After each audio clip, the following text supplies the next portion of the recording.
Well, for any of you new viewers out there, this is my continuing saga of Roger D's doing a hot rod resto on a 1935 Buick Series 40.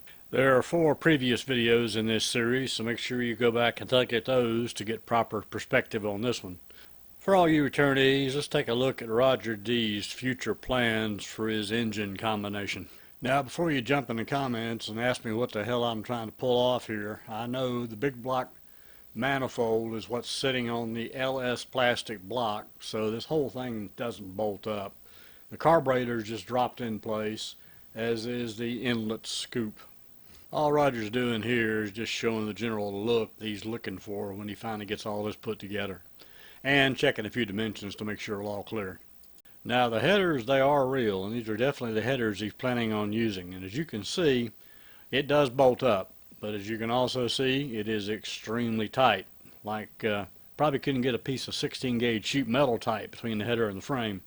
And that's just laid in place with 2 screws holding it on the plastic block. So this may or may not be a fit that he's going to be able to tolerate, but the general idea is there. Well, let's go back and take a look at Chuck's woodwork on the rear deck lid. Obviously this is what I guess you'd call a mini trunk. As we'll see later on in the video, yeah, this was probably the easy part. There's an awful lot of work got to be done to the bottom of the trunk area as well. In this case, Chuck and Roger D are perfectionists. They prefer to do things right, so he's going to do this with lead. Here he's spreading the lead compound in place, and then he'll go back and take a torch to work it all in and work it smooth. Obviously this gives a nice smooth finish to the sheet metal. Both Chuck and Roger are insistent there will be absolutely no Bondo in this car when they get through with it, and there is a heck of a lot of Bondo in there right now. Now we're on to a final prime for the interior here, and probably the exterior as well. All this work is being done in mid-July, and around here 80-degree wet bulb temperatures are nothing unusual, and surface rust forms almost immediately on parts that are not primed. Now, what really surprised me most about this project was the amount of carpentry involved. In this case, this is the lower mounting for the door that mounts inside the car. This next section is the upper part of the door that goes up alongside the window and then curves into the roof structure. As you can see, this was pretty well deteriorated, and all of this had to be replaced. There's a lot of cutting and gluing here, and some very specialized carpentry, because you get sometimes curve this stuff in 2 different directions. Everything you see here is just for that little short section to install the actual driver's door. As you can see here, some of the wood along the floor was in pretty good shape and some had to be replaced completely. All this has to be cut to exact fit, and it has to match up with whatever is there. And again, some of it means not only cutting it to size, but planing it down to match the existing wood thickness.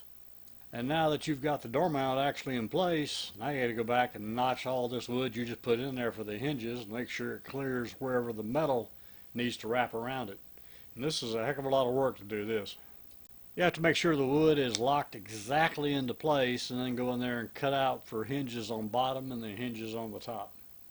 And now for today's automotive archaeology. These are a couple of strips of the existing interior that came with the original vehicle.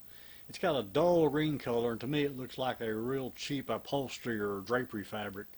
Chuck says he's got a sewing machine that can take care of all this with, but it's going to be a heck of a lot of work putting a new interior in this car, but that's well on down the road. Now it's time for a flashback to the original video, and you'll see the spare tire carrier and the rear bumper. Well, Roger decided he's going to keep the rear bumper, just tuck it in tighter, but the spare tire carrier, it definitely had to go. Okay, now in this shot, pay extra special attention to the lower left bottom, right where the bumper was mounted. Chuck got into looking into knocking out the dents, and what he knocked out was a huge chunk of Bondo. The other thing we noted here was it looks like the actual body has sagged slightly over the frame. The hole for mounting the bumper is pretty far up, and it should be more centered.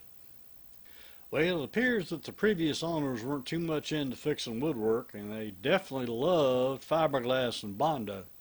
So as you can see here, there was a heck of a lot of fiberglass work that was done in the back. Now Roger decided he wanted to take a little bit better look and see how this all looked on the inside. As you can see here, things were pretty rusted out.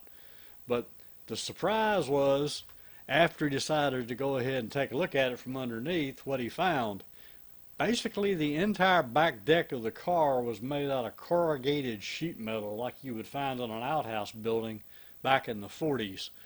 Metal that would be used on a barn.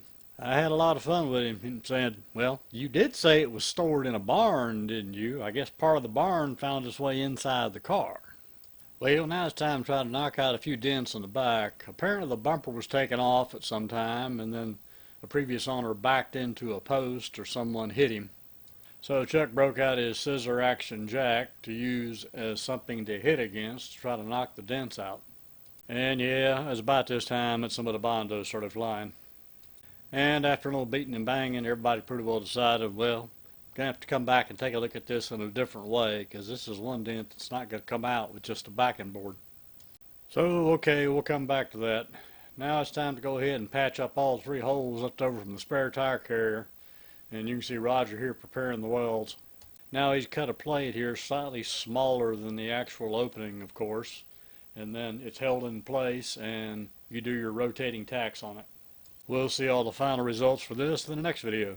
Well, thanks for watching. Hope you found it interesting. If you did, consider giving me a like, definitely consider subscribing, and keep on coming back. I've got quite a few more to go in this series. This is going to be a year-plus long project. Take care, y'all. Catch you on the next video.